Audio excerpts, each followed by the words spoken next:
बोला बोला देवघर वाले बाबा की। महादानी से मांगे मंगनवा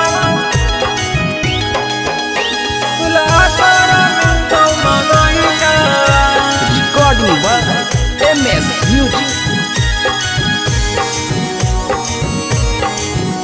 महादानी से मांगे मंगनवा अगे अइलहु सवनावा ढले ना धयन मिट जैतौ बलैया। अगे अइलहु सवनावा ढले ना धयन मिट जैतौ बलैया। अगे भोला से मांगे मंगनवा मिलतौ तोरा दुल्हा मंगैया। अगे भोला से मांगे मंगनवा मिलतौ तोरा दुल्हा मंगैया। अगे अइलहु सवनावा ढले ना धयन मिट जैतौ बलैया। अगे अइलहु सवनावा ढले ना धयन मिट जैतौ बलैया। अगे भोला से मांगे मंगनवा मिलतौ तोरा दुल्हा मंगैया।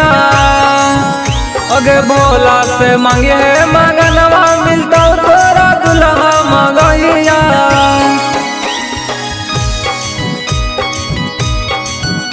महादानी से मांगे मंगनवा बोला बोला देवघर वाले बाबा की। दुल्हा तोरा मिलतौ मंगैया।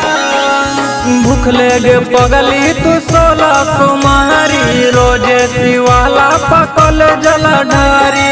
रोजे शिवाला पकल जलधारी। हाय भूखले गे पगली तू 16 सोमवारी रोजे शिवाला पकल जलधारी। भंगिया के साथ चढ़िए गंजा औरी बेल के पतैया।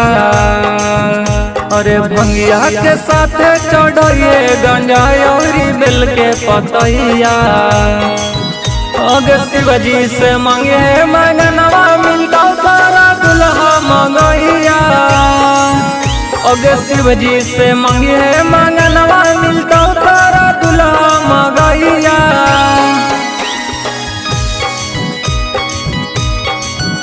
महादानी से मांगे मंगनवा बोला बोला देवघर वाले बाबा की।